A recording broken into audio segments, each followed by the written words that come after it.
Assalamualaikum warahmatullahi wabarakatuh. Perkenalkan, saya Rika Santia Purnamasari, NPM 5021091. Pada video kali ini, saya akan menjelaskan tentang analisis kebutuhan pembelajaran IPS SD terhadap muatan PPK dalam kurikulum K13 dan P5 dalam implementasi kurikulum Merdeka.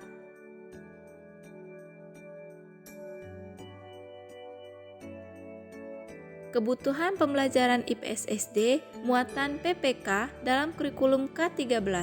Mata pelajaran IPS mempunyai peran penting bagi peserta didik dapat memperoleh pengetahuan dan wawasan tentang konsep-konsep dasar ilmu-ilmu sosial, memiliki kepekaan dan kesadaran terhadap masalah sosial di lingkungannya, serta memiliki keterampilan mengkaji dan memecahkan masalah-masalah sosial. Kompetensi dasar atau KD dan indikator pencapaian kompetensi atau IPK pembelajaran IPS SD terhadap muatan PPK dalam kurikulum K13.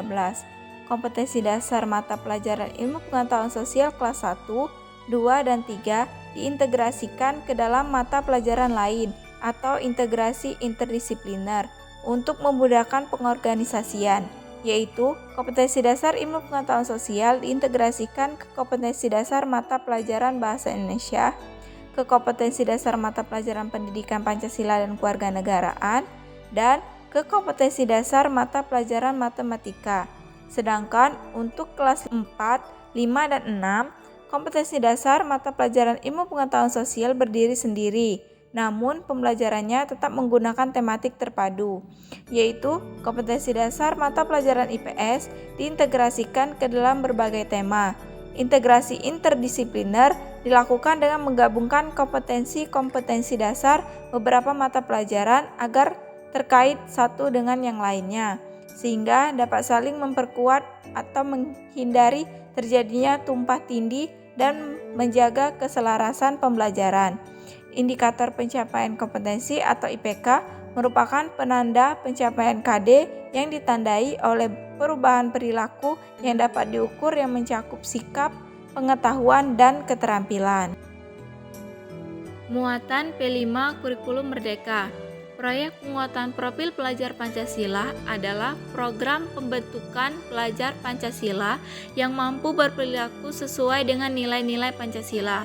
Tujuan P5 adalah membentuk generasi muda yang beriman pada Tuhan Yang Maha Esa, berkebinekaan global, memiliki nilai gotong royong, mandiri, bernalar kritis, dan kreatif. Dalam pelaksanaannya, P5 dilakukan secara fleksibel dalam hal muatan, kegiatan, dan waktu pelaksanaan, serta dirancang terpisah dari intrakurikuler. Proyek yang dilakukan pada P5 terintegrasi dengan 5 dimensi, yaitu pemahaman, penerapan, pembelajaran bermakna, pengembangan karakter, dan penilaian berkelanjutan. Metode pembelajaran yang diterapkan pada P5 adalah pembelajaran yang interaktif dan memberikan kesempatan lebih banyak pada siswa untuk lebih aktif selama pembelajaran. Selanjutnya, capaian pembelajaran muatan P5 dalam implementasi kurikulum Merdeka. Capaian pembelajaran atau CP merupakan kompetensi pembelajaran yang harus dicapai peserta didik pada setiap fase perkembangan. Capaian pembelajaran mencakup sekumpulan kompetensi dan lingkup materi yang disusun secara komprehensif dalam bentuk narasi. Kemudian, alur tujuan pembelajaran atau ATP P5 pada implementasi kurikulum Merdeka. Alur tujuan pembelajaran atau ATP merupakan rangkaian tujuan pembelajaran yang sudah disusun secara sistematis dan logis dalam fase capaian pembelajaran secara utuh dari fase awal hingga akhir. Alur tujuan pembelajaran ini memang disusun secara linear sesuai urutan secara umum. Alur tujuan pembelajaran mempunyai fungsi sama seperti silabus, yaitu untuk acuan perencanaan pembelajaran. Alur tujuan pembelajaran ini bukan hanya dijadikan acuan atau panduan guru, tetapi juga siswa dalam mencapai pencapaian pembelajaran di akhir fase.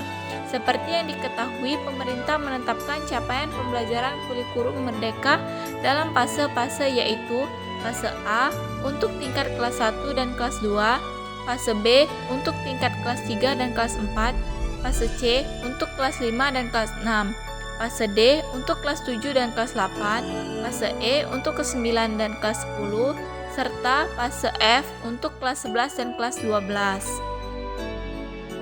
Tujuan pembelajaran atau TP P5 pada kurikulum Merdeka. TP atau tujuan pembelajaran adalah deskripsi pencapaian 3 aspek kompetensi, yakni pengetahuan, keterampilan, dan sikap, yang diperoleh siswa dalam satu atau lebih kegiatan pembelajaran, disusun dengan memperhatikan eviden atau bukti yang dapat diamati dan diukur pada siswa, sehingga siswa dapat dinyatakan mencapai suatu tujuan pembelajaran. Penulisan tujuan pembelajaran sebaiknya memuat 2 komponen utama, yaitu kompetensi dan lingkup materi. Sekian penjelasan materi dari saya. Wassalamualaikum warahmatullahi wabarakatuh.